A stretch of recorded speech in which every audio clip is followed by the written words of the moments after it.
आप सभी को जय हिंद, नमस्कार, राम राम। मेरा नाम है सौरभ सिंह चौहान और मैं अपने इस यूट्यूब चैनल एकेडमिक्स में आपका स्वागत करता हूं।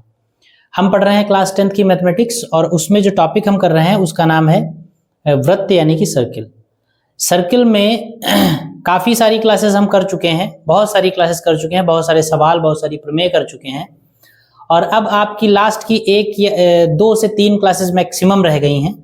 तो आइए चलिए उसी क्रम में आज की क्लास को हम शुरू करते हैं और देखते हैं कि क्या क्या सवाल हैं, क्या क्या क्वेश्चंस हैं जो आज की क्लास में हमें सॉल्व करने हैं।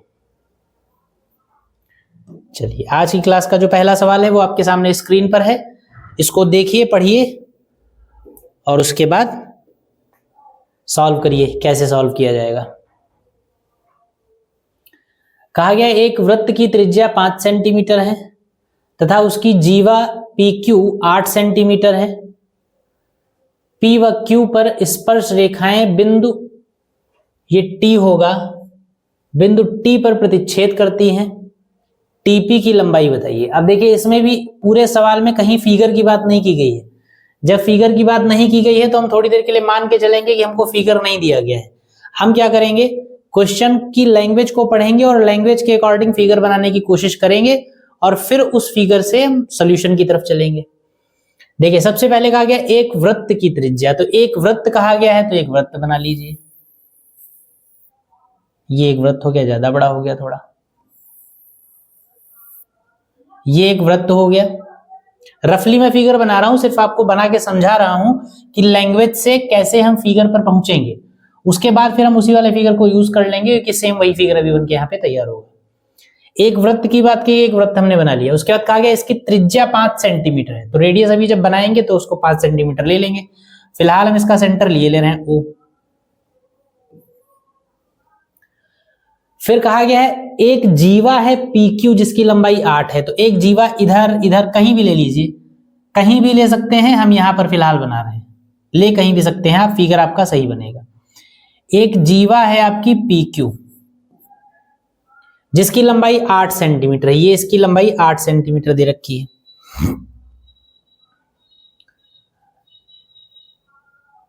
P व Q पर स्पर्श रेखाएं बिंदु T पर प्रतिच्छेद करती हैं। P पर एक स्पर्श रेखा खींची गई है और Q पर एक स्पर्श रेखा खींची गई है।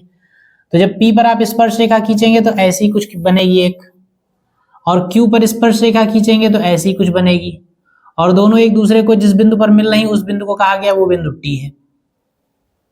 तो आपको TP की लंबाई बतानी है। TP की लंबाई का मतलब क्या है? स्पर्श रेखा की लंबाई, ये TP की लंबाई आपको बतानी है। ठीक, तो इस क्वेश्चन को लगाने के लिए हम क्या करेंगे, थोड़ी सी रचना करेंगे। सबसे पहला काम क्या करेंगे, रेडियस को मिला देंगे। तो स्पर्श बिंदु से अगर त्रिज्या को आप मिला दीजिए, अगर स्पर्श बिंदु से त्रिज्या को मिला दीजिए, त्रिज्या जो है वो आपकी 5 दे रखी है। कितनी दे रखी है? 5 सेंटीमीटर। रेडियस आपकी 5 दे रखी है। ठीक है, और TP निकालने के लिए जब आपने OP को मिलाया तो TP निकालने के लिए आप ऐसा कोई ट्रायंगल यूज करेंगे, और जब इस ट्रायंगल को यूज करेंगे तो इसको OT को भी मिलाना पड़ेगा, तो इसको भी मिला देंगे। अब रचना के तौर पे एक रचना और कर दीजिए, इसको भी मिला दीजिए। क्यों मिलाएंगे वो देखेंगे अभी आप। देखिए, ये पूरी लेंथ जो है ये आपको दे रखी है 8 सेंटीमीटर। कितनी दे रखी है? ये दे रखी है 8 सेंटीमीटर। जब भी स्पर्श रेखा त्रिज्या और केंद्र को इस प्रतिच्छेद बिंदु से मिलाने वाली रेखा को से बनने वाले त्रिभुजों की जब भी आपने बात की है, ऐसे बहुत सारे सवाल लगाए हैं जिनमें इन दोनों ट्रायंगल्स को आपने यूज किया है, तो आपने हमेशा इन दोनों ट्रायंगल्स को सर्वांगसम प्रूफ किया है। ठीक, कैसे प्रूफ किया है? TP और TQ स्पर्श रेखाएं हैं इसलिए बराबर होंगी, OP और OQ त्रिज्याएं हैं इसलिए बराबर होंगी, और OT जो है वो उभयनिष्ठ है, यानी इन दोनों त्रिभुजों की तीनों भुजाएं बराबर हो गई एक दूसरे के। और जब तीनों भुजाएं बराबर हैं तो दिए गए त्रिभुज सर्वांगसम हो जाएंगे। अगर दिए गए त्रिभुज सर्वांगसम हो गए तो इनकी सारी की सारी भुजाएं, सारे के सारे कोण बराबर होंगे। ठीक, सारे की सारी भुजाएं और सारे के सारे कोण बराबर होने का मतलब सारे की सारी भुजाएं और सारे के सारे कोण बराबर होंगे। इसके अलावा ये भी आपने देखा है कि अच्छा, सारी की सारी भुजाएं और सारे के सारे कोण बराबर होंगे, तो इसका मतलब ये वाला एंगल इस वाले एंगल के बराबर होगा। बात समझ रहे हैं? क्योंकि ये वाला ट्रायंगल और ये वाला ट्रायंगल, ये पूरा OPT और OQT ये सर्वांगसम है, इसलिए ये और ये, क्योंकि ये सर्वांगसम है इसलिए ये वाला एंगल और ये वाला एंगल बराबर होगा। ठीक, अब इसके बाद इन ट्रायंगल्स को देख लीजिए जरा, ये वाला ट्रायंगल और ये नीचे वाला ट्रायंगल, इसको देख लीजिए। फिर वही बात, TP और TQ इसलिए बराबर क्योंकि स्पर्श रेखाएं हैं। T और यहां पर अगर कोई नाम रख लीजिए तो ये उभयनिष्ठ भुजा है, और ये वाला कोण इस वाले कोण के बराबर, तो ये दोनों ट्रायंगल्स भी सर्वांगसम होंगे जो येलो वाले हैं। अगर ये सर्वांगसम हो गए तो इनकी सारी कोण सारी भुजाएं बराबर, सारे कोण सारे भुजाएं बराबर होने का मतलब है ये वाली भुजा और ये वाली भुजा बराबर बराबर होंगी। ठीक, पूरी है आपकी 8 सेंटीमीटर, तो अगर 8 सेंटीमीटर को दो बराबर बराबर भागों में बांटेंगे, ये और ये बराबर आ गए, तो यानी ये 4 होगी और ये 4 होगी। बात क्लियर? ये प्रॉपर्टी बेस को प्रॉपर्टी की तरीके से भी यूज कर सकते हैं कि अगर किसी बाह्य बिंदु से किसी वृत्त पर दो स्पर्श रेखाएं खींची जाएं, उन दोनों स्पर्श रेखाओं को, वो दोनों स्पर्श रेखाएं अगर किसी बिंदु T से खींची गई हैं, T से स्पर्श बिंदुओं को मिलाने वाली जीवा पर अगर एक लंब खींच दिया जाए, आप अगर सीधी लाइन खींच दें, लंब खींच दें, तो ये हमेशा उसको बाइसेक्ट करता है, बराबर बराबर भागों में बांटता है। तो T से अगर कोई लाइन O की तरफ खींचेंगे तो ये और ये डिस्टेंस जो होगा वो हमेशा बराबर होगा, क्योंकि ये पूरा 8 है इसलिए ये भी 4 होगा और ये भी 4 होगा। ठीक, तो ये इस चीज जो है इसको हम सवाल में डायरेक्ट यूज करेंगे। ये आपका फिगर बन के तैयार हुआ और यही फिगर आपका बना हुआ है, देखिए यही फिगर सेम बना हुआ है। तो अब इसको हम लेकर चलेंगे। क्या है इसमें? TP एक स्पर्श रेखा है, TQ एक स्पर्श रेखा है, OP त्रिज्या है, तो OP को मिला दिया गया, और T से O को मिलाया गया जो PQ को R पर मिलती है। क्योंकि PQ की लंबाई, PQ जीवा की लंबाई 8 सेंटीमीटर दे रखी है, और TR जो है वो PQ को दो बराबर बराबर भागों में बांटता है, इसलिए PR 4 हो जाएगा और QR भी 4 सेंटीमीटर हो जाएगा। ठीक, आप ध्यान रखिए, आपको TP निकालनी है, स्पर्श रेखा की लंबाई निकालनी है। तो सबसे पहली बात जो निकालना है उसको आप कुछ मान लीजिए। तो हमने TP को मान लिया x। अगर TP x आपने माना है तो TP को निकालने के लिए दो तरीके हैं आपके पास, दो रास्ते हैं। एक तो आप ये वाला ट्रायंगल यूज करिए OPT। OPT जब आप यूज करेंगे तो आपको OP की जरूरत पड़ेगी जो है आपके पास, OT की जरूरत पड़ेगी नहीं है आपके पास। इसके अलावा आपको ये वाला एंगल भी यूज करना पड़ सकता है, ये वाला, तो उसके लिए भी आपको ये देखिए ये वाली भुजा चाहिए होगी। तो दोनों ही कंडीशंस में ये भुजा आपको चाहिए होगी। जब ये भुजा नहीं है आपके पास तो इसको भी कुछ मान लीजिए y। तो जो निकालना है TP उसको हमने x मान लिया और TR को हमने क्या मान लिया? y मान लिया। और कैसे इनका यूज होगा वो आइए सॉल्यूशन में देखा जाए।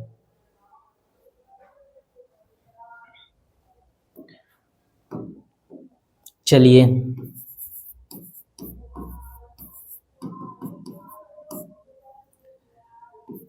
माना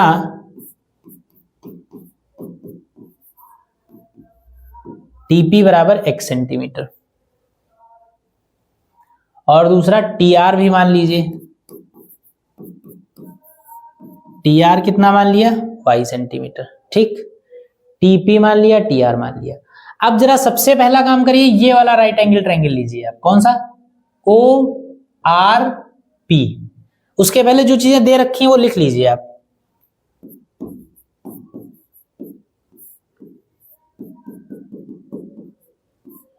क्या क्या दिया है?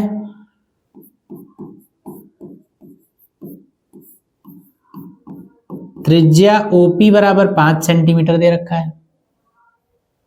ठीक है,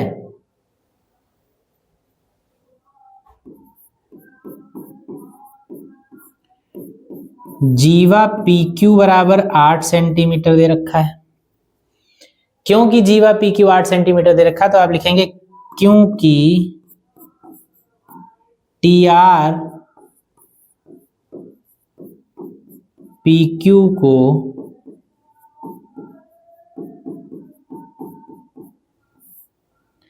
समद्विभाजित करेगा, ऐसा आप सर्वांग समता से प्रूव कर सकते हैं। इसलिए यहां पे हम डायरेक्ट यूज करेंगे। इसलिए PR बराबर QR बराबर P Q by two that is 8/2 that is 4 centimetre. ठीक, पी आर और क्यू आर दोनों की वैल्यू कितनी आ गई? 4 सेंटीमीटर आ गई। अब जरा ये वाला ट्रायंगल आप ले लीजिए, कौन सा? O R P. इस समकोण त्रिभुज में देखिए,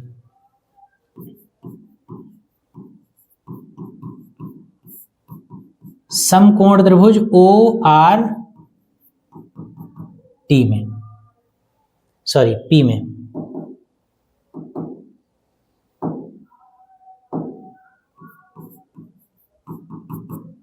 क्या होगा? ओ आर पी में पाइथागोरस लगाएंगे। ओ आर 5 है, सॉरी ओपी 5 है, ओ आर 4 है, सॉरी ओपी 5 है, पी आर 4 है, ओ आर निकल आएगा। तो पाइथागोरस थ्योरम लगाएंगे तो लिखेंगे OP square is equal to O R square plus P R square. OP square आपका 5 का स्क्वायर है, ओ आर आपको नहीं पता है, और पी आर आपका 4 का स्क्वायर है, यानी ओ आर स्क्वायर आपका आ जाएगा 25 माइनस 16। ओ आर बराबर कितना आ जाएगा? 25 में 16 गया 9, 9 का स्क्वायर रूट करेंगे 3, तो ओ आर आ गया आपका 3 सेंटीमीटर। ये वैल्यू आपको मिल गई 3 सेंटीमीटर। ठीक, ये वैल्यू आपको मिल गई 3 सेंटीमीटर। अब जब ये मान मिल गया तो अब जरा पूरा ट्रायंगल ले लीजिए एक बार। क्या लेंगे? पूरा ट्रायंगल ले लीजिए।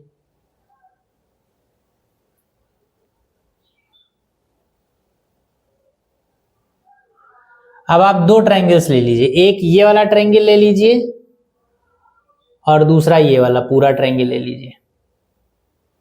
समकोण त्रिभुज ओपीटी में सबसे पहले समकोण त्रिभुज पीआरटी ले लीजिए, छोटा वाला समकोण त्रिभुज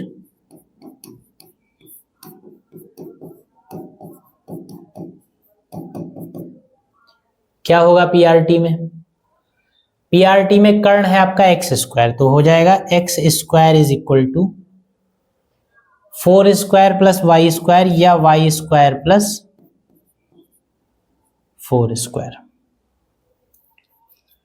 यहां से आपको एक्स स्क्वायर की वैल्यू मिल जाएगी y square plus 16, equation number 1। दूसरा समकोण त्रिभुज ले लीजिए, बड़ा वाला समकोण त्रिभुज ओपीटी में। ये समकोण त्रिभुज क्यों है? क्योंकि ये त्रिज्या है और ये स्पर्श रेखा है, तो ये वाला एंगल 90 होगा। समकोण त्रिभुज ओपीटी में, ओपीटी में आपका कर्ण होगा OT square is equal to OP square plus TP square. OT square का मतलब क्या है? ओटी का मतलब है O R plus T R, यानी वाई प्लस 3। तो ओटी को आप लिख सकते हैं वाई प्लस 3 और उसका स्क्वायर। ओपी स्क्वायर का मतलब 5 स्क्वायर, टीपी स्क्वायर का मतलब एक्स स्क्वायर। ब्रैकेट ओपन कर दीजिए, वाई स्क्वायर प्लस 9 प्लस 3 2 जा 6y is equal to 25 plus x square की वैल्यू इक्वेशन नंबर 1 से रख दीजिए, तो क्या आ जाएगी? Y square plus 16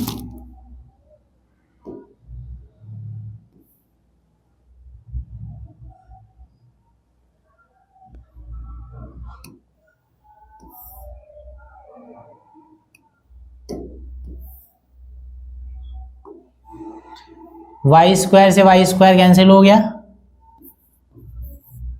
6y is equal to आ जाएगा 25, ये 9 उधर चला जाएगा तो 16 में से 9 चला गया, 7 बचा, 7 और 25 जुड़ जाएगा तो 32 हो जाएगा, यानी y इज इक्वल टू आ गया 32/6। ठीक है, ये 32/6 आपका आ गया। इसको 2 से काट दीजिए, ये 16 बार कट जाएगा और ये 3 बार कट जाएगा, यानी y की वैल्यू आ गई 16/3। आपको निकालना क्या है? टीपी की लंबाई। टीपी की लंबाई का मतलब x निकालना है, और x आप निकाल सकते हैं इक्वेशन नंबर 1 से। तो समीकरण 1 से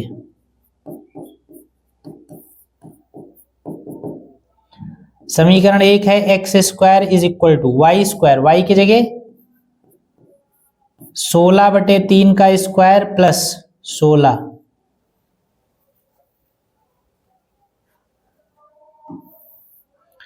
कितना हो जाएगा? 16 का स्क्वायर कितना होता है? 256 होता है। 16 का 16 से मल्टीप्लाई कर दीजिए तो कितना हो जाएगा? 6 छाक 36, 3 बचा, 6 छाक 36 का 6 हासिल 3 बचा, 6 कम 6, 6 और 3 9 और ये 16, तो ये 6 बचा, 9 6 15, 256। 16 का स्क्वायर आपका हो जाएगा 256, 256/9 और प्लस 16।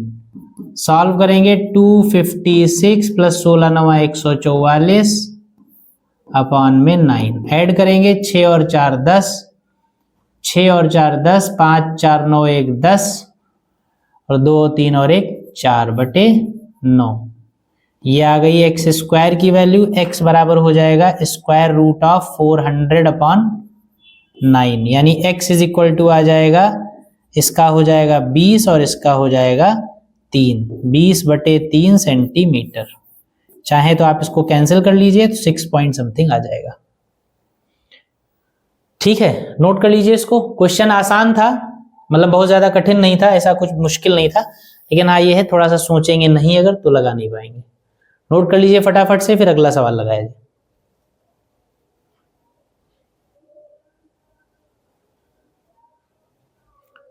चलिए अगले सवाल पे चलें। अगला क्वेश्चन क्या कह रहा है? एक वृत्त चतुर्भुज एबीसीडी की भुजाओं को क्रमशः पी क्यू आर व एस पर स्पर्श करता है। ठीक, एक चतुर्भुज एबीसीडी बनाया गया है और इस एबीसीडी के अंदर एक वृत्त खींचा गया है जो इसकी भुजाओं को पी क्यू आर और एस पर स्पर्श करता है। सिद्ध कीजिए कि वृत्त के परिगत बनी चतुर्भुज की आमने सामने की भुजाएं केंद्र पर संपूरक कोण बनाती हैं। संपूरक का मतलब सप्लीमेंट्री एंगल, सप्लीमेंट्री एंगल का मतलब ऐसे कोण जिनका योगफल 180 डिग्री हो। ठीक है, वो संपूरक कोण कहे जाते हैं। क्वेश्चन क्या कह रहा है लैंग्वेज में जरा समझिएगा। कहा गया एक चतुर्भुज है एबीसीडी, तो एबीसीडी ये एक चतुर्भुज हो गया, क्वाड्रिलेटरल हो गया। इस चतुर्भुज के अंदर एक वृत्त खींचा गया है इस तरीके से कि वो वृत्त दिए गए चतुर्भुज की भुजाओं को क्रमशः पी क्यू आर और एस पर स्पर्श करता है। वृत्त का केंद्र जो है वो ओ कह दिया गया है। आपको सिद्ध ये करना है कि वृत्त चतुर्भुज की जो आमने सामने की भुजाएं हैं वो केंद्र पर जो कोण बना रही हैं वो संपूरक कोण है। ठीक, आमने सामने की भुजाएं संपूरक कोण बनाती हैं। इस बात का मतलब यह है कि AB के द्वारा केंद्र पर बना कोण और CD के द्वारा केंद्र पर बना कोण जो है ये दोनों एक दूसरे के संपूरक हैं, यानी ये और ये भुजा AB और CD आमने सामने की भुजाएं हैं। AB और CD आमने सामने की भुजाएं हैं, तो AB के द्वारा बना कोण और CD के द्वारा बना कोण यानी angle AOB plus angle COD is equal to 180 degree आपको प्रूव करना है। ये दोनों कोण संपूरक हैं। इस बात का मतलब ये है कि इसका और इसका योगफल 180 है, ऐसा आपको प्रूव करना है। इसी तरीके से आमने सामने की भुजा BC और DA भी आमने सामने की भुजाएं हैं, तो BC के द्वारा बना कोण BOC और AD के द्वारा बना कोण AOD, इनका सम जो होगा ये भी 180 होगा, ऐसा आपको प्रूफ करना। ये दोनों भी संपूरक कोण होंगे। आमने सामने की भुजाओं के द्वारा जो कोण बन रहे हैं वो संपूरक होंगे, यानी ये और ये संपूरक होंगे और ये संपूरक होंगे। इसका योगफल 180 लाकर दिखाइए, इसका योगफल 180 लाकर दिखाइए। ठीक, बाकी ये सारे 1 2 3 4 5 6 जो है ये सारे बाद में जो है बनाए गए हैं। ये फिगर आपको एग्जाम में नहीं आएगा देख बन के। फिगर को आप ऐसे समझ लीजिए, ये एक वृत्त है, ये एक चतुर्भुज के अंदर बनाया गया है।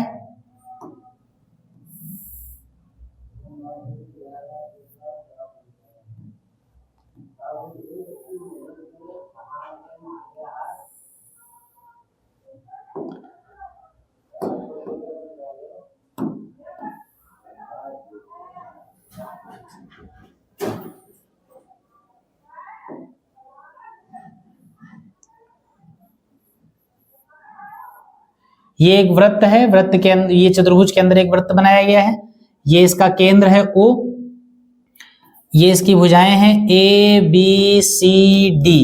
आपको प्रूव ये करना है कि भुजाएं AB और CD के द्वारा बना कोण जो है, यानी कि ये और ये, इनका सम जो है वो 180 डिग्री है, और इन दोनों का सम भी 180 डिग्री है, ऐसा आपको प्रूव करना है। ये दोनों कोण संपूरक हैं और ये दोनों कोण संपूरक हैं, ऐसा सिद्ध करना है। तो ऐसा सिद्ध करने के लिए हमने थोड़ी सी रचना की है। रचना में ये किया है कि ये P स्पर्श बिंदु है, ये Q स्पर्श बिंदु है, ये R है और ये S है। सबसे पहले तो हमने स्पर्श बिंदुओं को मिला दिया और उसके बाद हमने विकर्णों को मिला दिया। इतना काम हमने किया है। जब इतना काम हमने किया तो देखिए कोण कई भागों में बट गया, नंबरिंग कर दी हमने यहां से 1 2 3 4 5 6 7 8, बस यही इतना काम किया गया है। जितने कोण बने हमने स्पर्श बिंदुओं को मिला दिया और विकर्णों को मिला दिया। ये केंद्र पर बना कोण जितने हिस्सों में टूट गया उन सबके नाम रख दिए। यहां से शुरू किया 1 2 3 4 5 6 7 8, कुछ भी नाम आप रखिए, 1 2 3 4 5 रखेंगे तो लिखने में आसानी रहेगी। अब हम देखेंगे कैसे हम प्रूव करेंगे। यहां पर जरा लिख लीजिए टू प्रूव, क्या क्या सिद्ध करना है। To prove, required to prove, क्या सिद्ध करना है, या सवाल में ही लिख सकते हैं।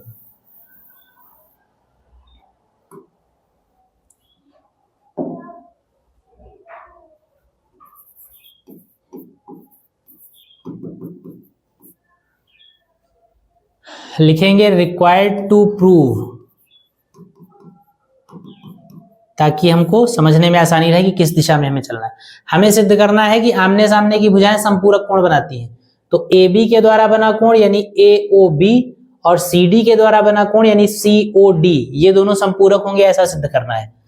तो प्रूव करना है angle AOB plus angle COD is equal to 180। अगर ऐसा सिद्ध कर दें तो इसका मतलब AOB और COD संपूरक होंगे, क्योंकि योगफल 180 आ गया तो संपूरक। इसी तरीके से BC और AD भी आमने सामने की भुजाएं हैं, तो BC के द्वारा बना कोण BOC और AD के द्वारा बना कोण AOD, ये संपूरक होंगे, ऐसा सिद्ध करना है। तो angle BOC plus angle AOD is equal to 180 prove करना है। ये हमें सिद्ध करके लाना है। तो हम प्रूव अपना शुरू करेंगे। कैसे शुरू किया जाए, ध्यान दीजिएगा। एक बार लिखेंगे उसके बाद सिमिलरली कर देंगे। ध्यान से देखिएगा, ये एक बिंदु A है और इस बिंदु A से इस दिए गए वृत्त पर दो स्पर्श रेखाएं खींची गई हैं, AS और AP। AS और AP, बिंदु A से वृत्त पर AS और AP दो स्पर्श रेखाएं खींची गई हैं। और आप जानते हैं कि किसी भी बाह्य बिंदु से अगर वृत्त पर दो स्पर्श रेखाएं खींची जाएं तो वो स्पर्श रेखाएं केंद्र पर हमेशा बराबर कोण बनाती हैं। यानी AS जो केंद्र पर कोण बना रही है वो ये वाला कोण है। भाई AS का केंद्र पर कोण देखेंगे तो यही तो है, और AP जो केंद्र पर कोण बना रही है वो ये वाला कोण है, ये वाला कोण है। तो आप जानते हैं कि बराबर स्पर्श रेखाएं जो हैं वो केंद्र पर बराबर कोण बनाती हैं। ठीक है, बराबर स्पर्श रेखाएं केंद्र पर बराबर कोण बनाती हैं, यानी कि AS और AP के द्वारा केंद्र पर बना कोण 1 और 2 जो है वो आपस में बराबर होंगे। और कैसे ये बराबर कोण बनाती हैं इसको आप बहुत बीसियों बार इसको प्रूव कर चुके हैं, फिर भी मैं आपको एक बार फिर से बताए दे रहा हूं ऐसे ही ओरली। AS वाला ट्रायंगल आप ले लीजिए और AP वाला ट्रायंगल आप ले लीजिए। देखिएगा AS और AP स्पर्श रेखाएं हैं इसलिए बराबर, OS और OP वृत्त की त्रिज्याएं हैं इसलिए बराबर, और AO जो है वो कॉमन है, उभयनिष्ठ है। दोनों त्रिभुजों की तीनों भुजाएं बराबर हैं, इसका मतलब दोनों त्रिभुज सर्वांगसम है। सर्वांगसम होने का मतलब इसके सारे कोण बराबर होंगे, सारे कोण बराबर होंगे तो ये वाला एंगल इस वाले एंगल के बराबर होगा। ठीक, यानी कोण 1 और कोण 2 बराबर होंगे। क्यों? क्योंकि AS और AP स्पर्श रेखाएं हैं। इसी तरीके से BP और BQ भी तो स्पर्श रेखाएं हैं, तो और स्पर्श रेखाएं हैं बाहरी बिंदु से तो बराबर होंगी तो 3 4 कोण भी बराबर होगा। बिंदु सी से सी आर और सी क्यू स्पर्श रेखाएं हैं, इसलिए सी आर का एंगल 6 और सी क्यू का एंगल 5, ये भी बराबर होगा। बिंदु डी से डी आर और डी एस स्पर्श रेखाएं हैं, इसलिए डी आर का एंगल 7 और डी एस का एंगल 8 भी बराबर होगा। यानी 1 2 के बराबर होगा, 3 4 के बराबर होगा, 5 6 के बराबर होगा, 7 8 के बराबर होगा। बात क्लियर? बस इस बात को हम लोग लिखेंगे क्योंकि बिंदु ए से ए एस व ए पी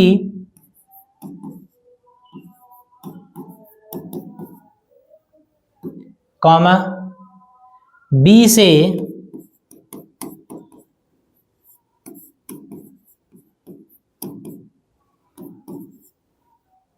बीपी व बीक्यू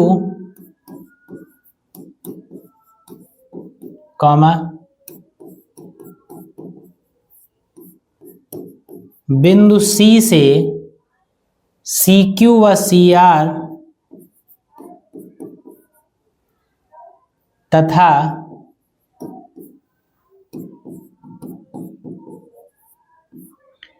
बिंदु डी से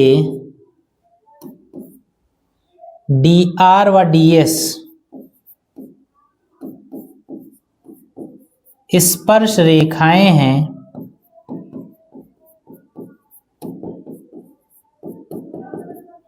इसलिए क्या होगा, एपी व एएस के लिए 1 और 2 बराबर, एंगल 1 बराबर 2, एंगल 3 बराबर 4,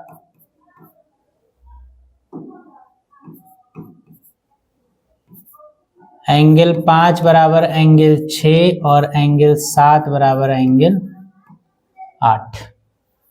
ठीक, ऐसा हो जाएगा।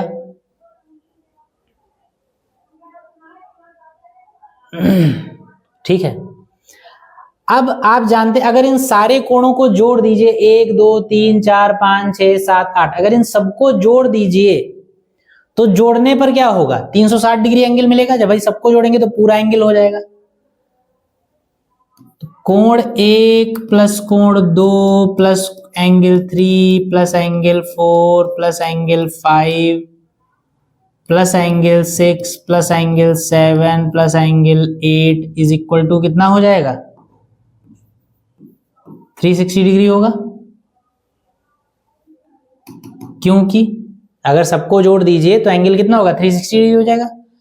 अब आप जानते हैं 1 और 2 आपस में बराबर हैं, तो 1 की जगह पर 2 रखिए, चाहे 2 की जगह पर 1 रखिए, कोई फर्क तो पड़ेगा नहीं। और इस पूरे को बना लीजिए इक्वेशन नंबर 1।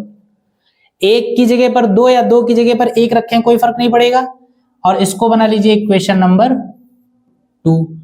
तो लिखेंगे समीकरण 1 को समीकरण 2 में प्रयोग करने पर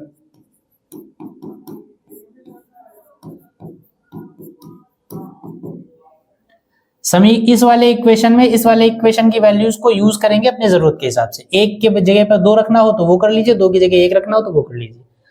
तो हम क्या करेंगे, पहले हम ये वाला प्रूफ करेंगे। पहला AOB और COD अगर प्रूफ आपको करना है तो AOB और COD, इसका और इसका योगफल, इसका और इसका योगफल अगर आपको 180 डिग्री प्रूफ करना है तो इसका मतलब 2 3 6 और 7 इतने कोणों की जरूरत है।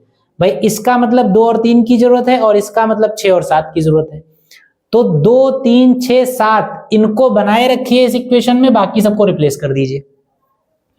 तो 2 को बनाए रखना है, 1 को नहीं रखना है, तो इस 1 की जगह हम क्या रख देंगे, एंगल 2। 1 बराबर 2 है तो 1 की जगह हमने 2 रख दिया और 2 को ऐसे ही बना रहने दिया, क्योंकि हमको 2 और 3 चाहिए। 3 चाहिए तो 3 रहने दीजिए, 4 नहीं चाहिए तो 4 की जगह हमने क्या रख दिया, 4 बराबर है 3 के, तो 4 की जगह 3 रख दिया। प्लस 5 नहीं चाहिए तो 5 की जगह हम क्या रख दें, 6, और 6 को बना रहने दें। 7 हमें चाहिए तो ऐसे ही रहने दीजिए। 8 नहीं चाहिए तो 8 की जगह 7 रख दीजिए, और इज इक्वल टू कितना है, 360। बात समझ गए। AOB प्लस COD बराबर 180 प्रूव करने के लिए AOB में जो एंगल आ रहे हैं वो रोक के रखिए और COD के जो कोण हैं उनको बचाए रखिए, बाकी सबको हटा दीजिए। हटाएंगे कैसे? इस इक्वेशन की मदद से। देखिए 2 और 2 2 बार है, 3 और 3 2 बार, 6 और 6 2 बार और 7 और 7 2 बार।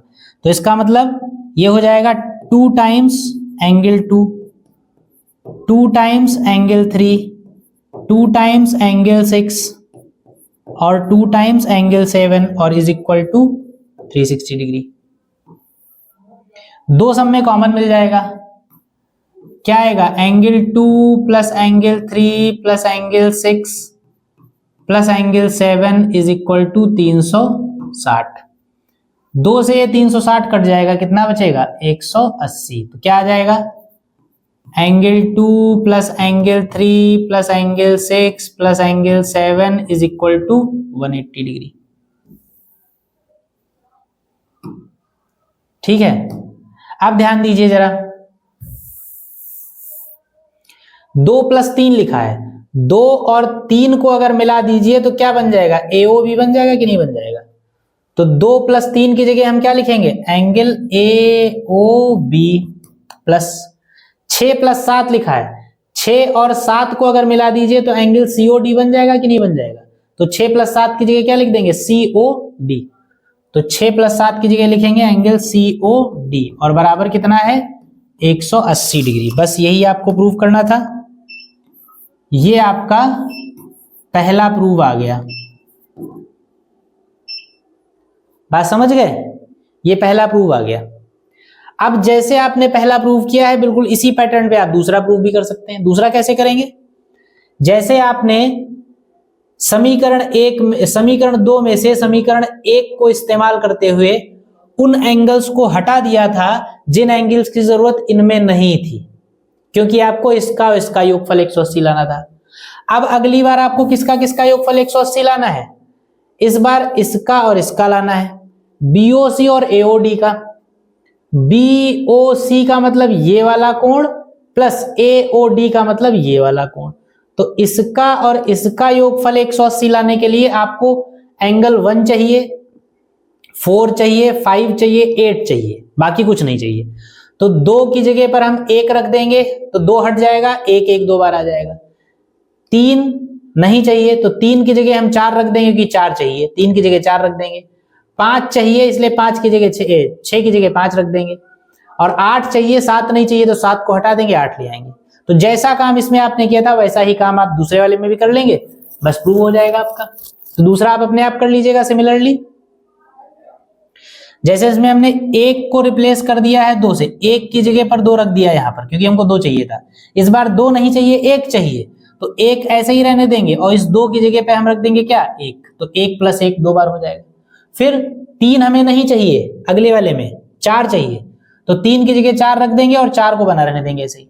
तो अगला वाला पार्ट मैं आपके लिए होमवर्क में छोड़ रहा हूं, ये वाला पार्ट मैंने करवा दिया, ये वाला पार्ट आप अपने आप करिएगा। समीकरण 2 में समीकरण 1 को यूज करके प्रूव करना है, ठीक? तो इसको नोट कर लीजिए फटाफट और अगला पार्ट होमवर्क में आप लगाइए अपने आप। फिर अगला क्वेश्चन करें हम लोग।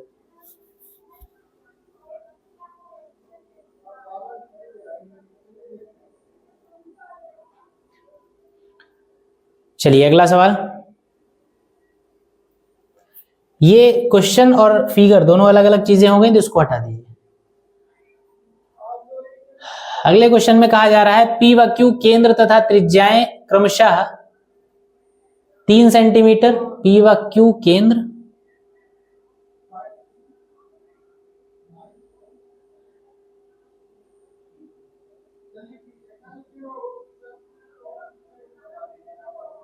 P व Q केंद्र तथा त्रिज्याएं क्रमशः 3 सेंटीमीटर या 4 सेंटीमीटर वाले दो वृत्त बिंदु R व S पर प्रतिच्छेद इस प्रकार करते हैं। अच्छा, P व Q केंद्र वाले और त्रिज्याएं 3 सेंटीमीटर और 4 सेंटीमीटर वाले वृत्त, दो वृत्त हैं, वो दोनों वृत्त एक दूसरे को R और S पर काटते हैं। ये है मतलब सवाल का। PR और QR दोनों वृत्त की स्पर्श रेखाएं हैं, उभयनिष्ठ जीवा RS की लंबाई ज्ञात कीजिए। अच्छा ठीक, क्वेश्चन में कहा गया कि P केंद्र का एक वृत्त है और Q केंद्र का एक वृत्त है। दो सर्कल्स खींचे गए हैं, दो वृत्त खींचे गए हैं जिनके केंद्र क्रमशः P और Q हैं। उनकी त्रिज्याएं जो हैं वो 3 सेंटीमीटर और 4 सेंटीमीटर हैं। इस प्रकार से खींचे गए हैं, इस प्रकार से एक दूसरे को काटते हैं कि पी दोनों दो वृत्त जो हैं जिनके केंद्र पी और क्यू हैं और त्रिज्याएं 3 और 4 हैं, वो एक दूसरे को आर और एस दो बिंदुओं पर काटते हैं। इस प्रकार से काटते हैं कि पी आर और क्यू आर ये दोनों वृत्त की स्पर्श रेखाएं हैं। इस दोनों वृत्त की मतलब पी आर एक वृत्त की स्पर्श रेखा है, क्यू आर दूसरे वृत्त की स्पर्श रेखा है। तो आपको उभयनिष्ठ जीवा आर एस की लंबाई निकालनी है। ठीक है, उभयनिष्ठ जीवा आर एस की लंबाई आपको निकालनी है। अगेन फिगर फिर से आपको एग्जाम में नहीं दिया जाएगा, क्वेश्चन की लैंग्वेज को पढ़ के फिगर आपको बनाना होगा। तो आप ऐसे बनाएंगे, पी और क्यू केंद्र के दो वृत्त हैं, तो सबसे पहले दो वृत्त बना लीजिए। एक ये वृत्त हमने बना लिया और एक ये वृत्त बना लिया। इनके सेंटर्स क्या हैं? पी और क्यू। एक का सेंटर पी हो गया और दूसरे का सेंटर क्या हो गया? क्यू हो गया। उसके बाद कहा गया है दोनों एक दूसरे को आर और एस पर काटते हैं, तो ये पॉइंट आर हो गया और ये पॉइंट एस हो गया। आर और एस पर काटते हैं। पी आर और क्यू आर ये स्पर्श रेखाएं हैं। कैसे स्पर्श रेखाएं हैं?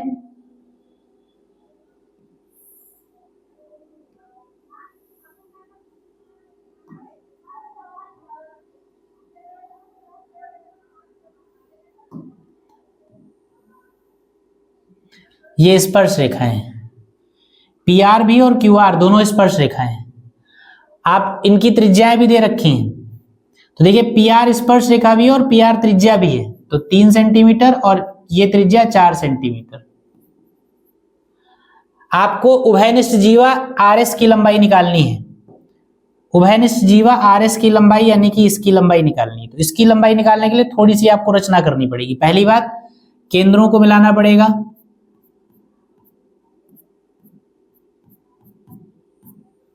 ठीक है, और इस तरफ इनको भी मिला सकते हैं आप, जरूरत पड़ सकती है।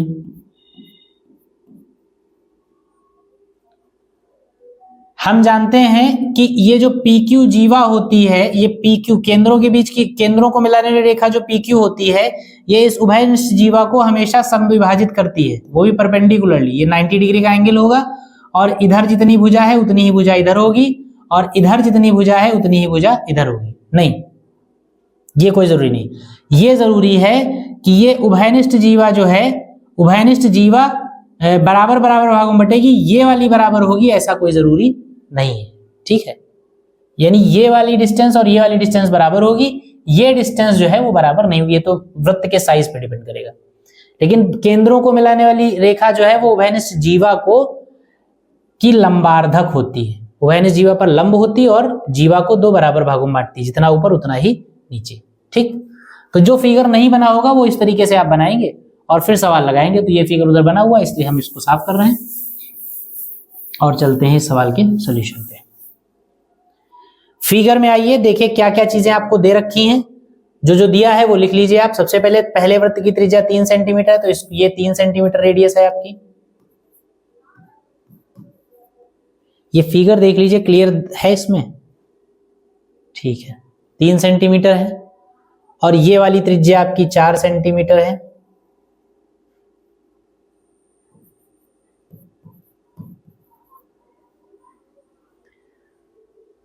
बाकी कुछ नहीं दिया है। उभयनिष्ठ जीवा आर एस की लंबाई आपको निकालनी है। जब आर एस की लंबाई आपको निकालनी है तो आप क्या करिए, आर एस के खंडों को कुछ मान लीजिए।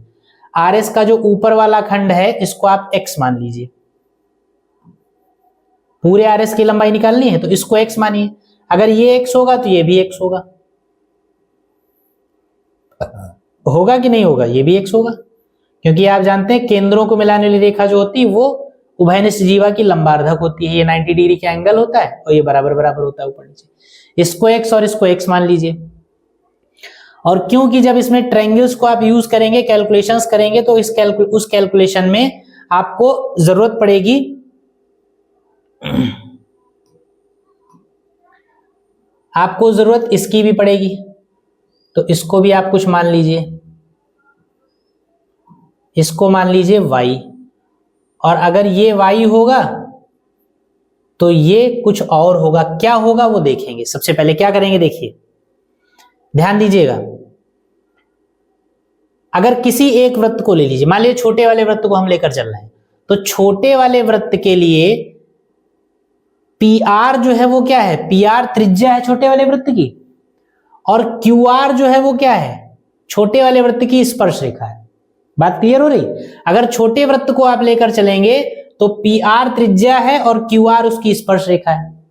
अगर बड़े वाले वृत्त को लेकर चल रहे हैं तो QR त्रिज्या है और PR स्पर्श रेखा है। कोई भी आप एक स्थिति ले लीजिए, रिजल्ट आपको सेम मिलेगा।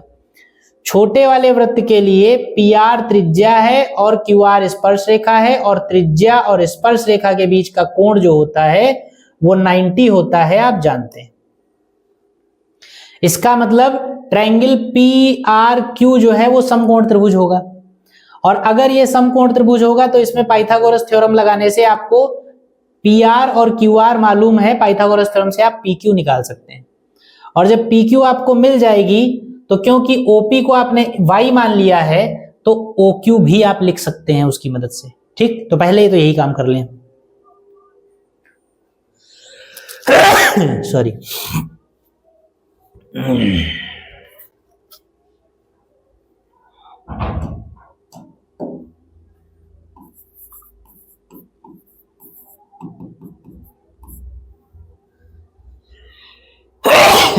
सॉरी।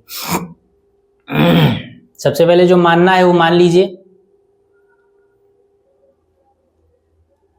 माना नहीं, पहले दिया है जो वो लिख लीजिए।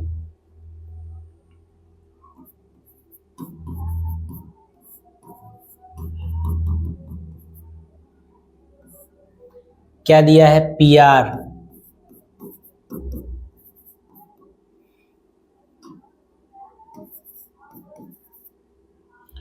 और QR 4 सेंटीमीटर। माना OR बराबर X, इसलिए OS बराबर भी X हो जाएगा। इंप्लाइज दैट RS जो आपको चाहिए वो कितना होगा? 2X। ठीक, लिखेंगे। किसी एक वृत्त के लिए आपको लिखना पड़ेगा छोटे या बड़े। छोटे वृत्त के लिए PR त्रिज्या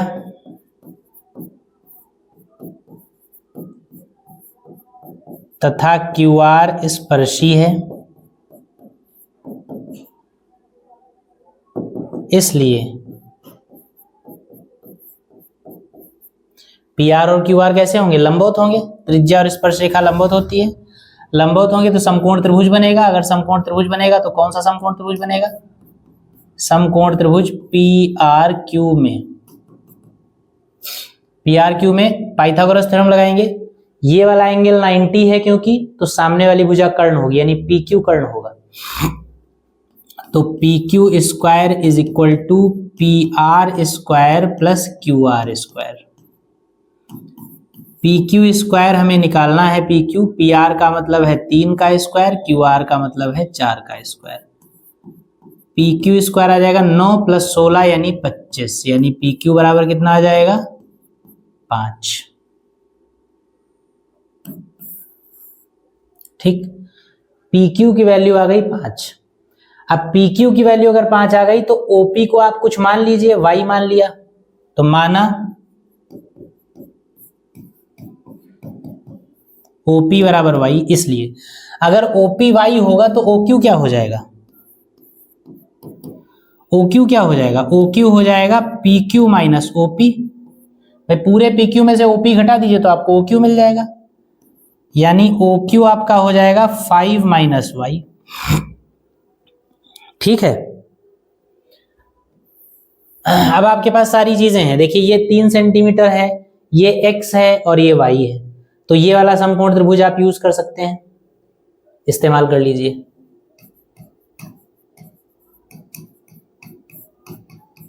समकोण त्रिभुज POR में ये 90 डिग्री का एंगल है, सामने वाली भुजा कर्ण होगी 3 सेंटीमीटर PR, तो PR square is equal to कितना हो जाएगा? OP square plus OR square, ये है आपका 3 का स्क्वायर, OP स्क्वायर का मतलब है y का स्क्वायर और OR स्क्वायर का मतलब है x का स्क्वायर। इक्वेशन 1 बना दीजिए कि इसमें कुछ सॉल्व होने जैसा तो है नहीं कि आगे सॉल्व करेंगे, ज्यादा इसका स्क्वायर 9 लिख सकते हैं तो बाद में कर लेंगे, इसको इक्वेशन कोई है नहीं है, एक बना के छोड़ दीजिए।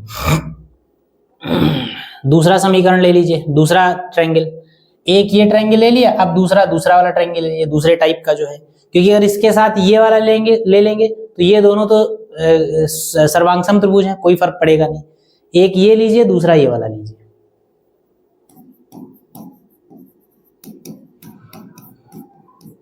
समकोण त्रिभुज QOR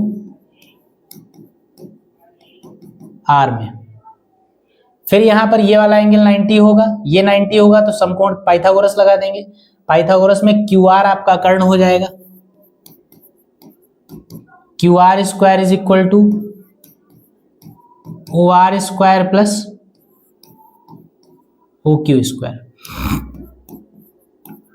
QR square is equal to OR square, OR square का मतलब x square, OQ square plus OQ कितना है देखिए, OQ आपने निकाला है 5 माइनस वाई, तो OQ की जगह क्या लिखेंगे, अच्छा QR की वैल्यू नहीं रखी, QR का मतलब कितना है 4, OR का मतलब है OR मतलब x और OQ का मतलब है 5 माइनस वाई। इक्वेशन नंबर 2 बना दीजिए। समीकरण 1 में से 2 को या 2 में से 1 को घटा दीजिए और देखिए सॉल्व करिए,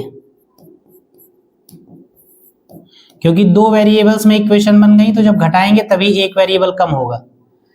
4 स्क्वायर माइनस 3 स्क्वायर, 4 स्क्वायर का मतलब 16 माइनस 3 स्क्वायर का मतलब 9 बराबर x स्क्वायर से x स्क्वायर कट जाएगा कैंसिल, बचेगा कितना ये 5 माइनस वाई का होल स्क्वायर और माइनस का ये वाला वाई स्क्वायर। समझ में आया? नहीं समझ में आया हो तो लिख के घटा लीजिएगा। लेफ्ट हैंड साइड से लेफ्ट हैंड साइड घटाएंगे, 4 का स्क्वायर 16 और उसमें से घटेगा 3 का स्क्वायर 9, इसमें से ये जब जाएगा तो एक्स स्क्वायर इधर प्लस का है और जब ये घटेगा तो ये माइनस का हो जाएगा, एक्स स्क्वायर कट जाएगा। 5 माइनस वाई स्क्वायर पहले लिख लेंगे हम और फिर माइनस पहले वाले कर रहे हैं तो ये माइनस का हो जाएगा वाई स्क्वायर। ब्रैकेट ओपन कर दीजिए, ये आ जाएगा 16 में से 9 चला गया, कितना बचा 7, ये आपका हो जाएगा 25 प्लस वाई स्क्वायर माइनस 5 2 जा 10 वाई माइनस वाई स्क्वायर, ये वाई स्क्वायर से वाई स्क्वायर कैंसिल हो गया, 10 वाई इधर ले आइए, 7 उधर चला गया, 25 में से घट गया, 25 में से 7 जाएगा 18 बचेगा, यानी y इज इक्वल टू कितना आ गया, y इज इक्वल टू आ गया 18/10। ठीक है, तो पॉइंट में ही निकाल लिया जाए 18/10।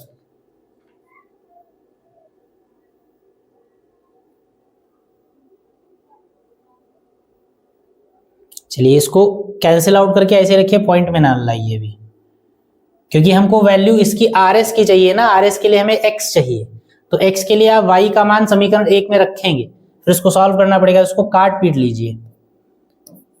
y की वैल्यू कितनी आ जाएगी, y की वैल्यू आ जाएगी 2 से काट दीजिए, 2 9 18 और 2 पंचे 10, 9/5 सेंटीमीटर। ये y की वैल्यू उठा के समीकरण नंबर 1 में रख दीजिए। इधर का मैं हटा रहा हूं, इसको नोट कर लीजिए, स्क्रीनशॉट वगैरह लेना हो तो ले लीजिए।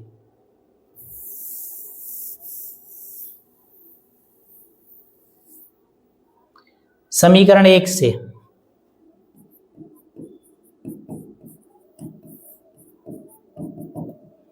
इक्वेशन 1 क्या कहता है, 3 का square is equal to y square that is 9/5 का स्क्वायर और प्लस एक्स स्क्वायर, एक्स आपको चाहिए। 3 का स्क्वायर 9 हो जाएगा, 9/5 का स्क्वायर माइनस इधर आ जाएगा तो 9 का स्क्वायर 81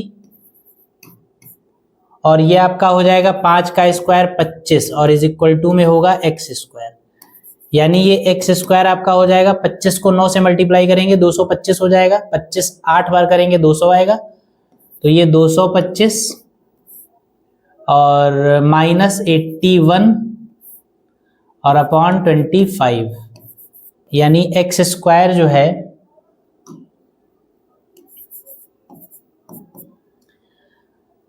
ये 5 में से 8 1 चला गया 4, यहाँ 5 में से 1 गया 2 बचा, 2 12 में से 8 गया 4 और ये 1 और अपॉन में कितना 25, तो x कितना हो जाएगा, जब स्क्वायर रूट करेंगे इधर स्क्वायर है तो इसका वर्गमूल लेंगे 144 का वर्गमूल कितना आएगा 12 और 25 का वर्गमूल कितना आएगा 5, इसको काटेंगे 5 से 12 को काटेंगे 5 दूनी 10, पॉइंट लगाया 2 बचा 0 बढ़ाया 5 चक्कू 20, 2.4 सेंटीमीटर, ये x की वैल्यू आ गई।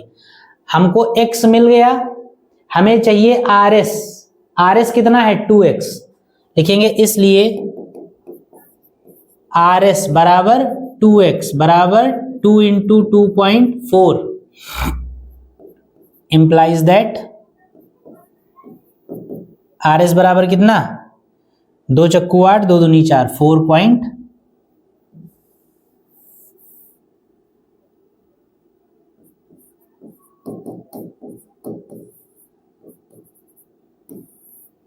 RS बराबर कितना आ गया 4.8 सेंटीमीटर। उभयनिष्ठ जीवा RS का मान निकालना था आपको, तो RS की वैल्यू 4.8 सेंटीमीटर इस तरीके से आपने निकालनी है। ठीक है, तो ये भी बहुत अच्छा सवाल है। सारे के सारे बढ़िया सवाल ही आपको करवाए जा रहे हैं जो पूछे जाते हैं एग्जाम में और जिनके बेसिस पे आप और बहुत सारे क्वेश्चंस लगा सकते हैं।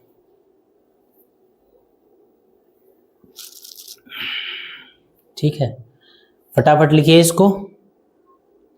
अगला क्वेश्चन क्या है, चलिए अब अगला तो नहीं हो पाएगा आज, बस इसी सवाल को लिखिए और इसी सवाल के साथ हम लोग आज की क्लास को रोकेंगे यहीं पर।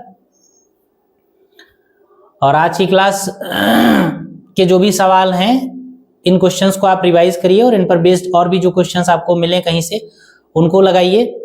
और फिलहाल आज की क्लास को हम लोग यहीं पर रोकते हैं, फिर मिलेंगे नए सवालों के साथ अगली क्लास में। तब तक के लिए आप सभी प्यारे बच्चों को जय हिंद।